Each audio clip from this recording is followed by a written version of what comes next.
Hello! In this video I will show you how to change a search engine into custom one on a Poco Pad. So you have to start by opening your internet browser, and then you have to go to your custom search engine website, and for this video I will use yep.com. And now you have to search something using your custom search engine.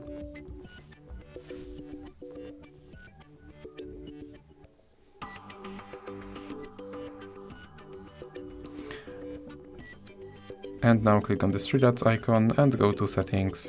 Then click on search engine, and in recently visited you should have now yep.com option, so you can select that. And then you can go back, and as you can see my search engine is now set to Yep. So that's it for this video. If you liked it, please remember to leave like and subscribe.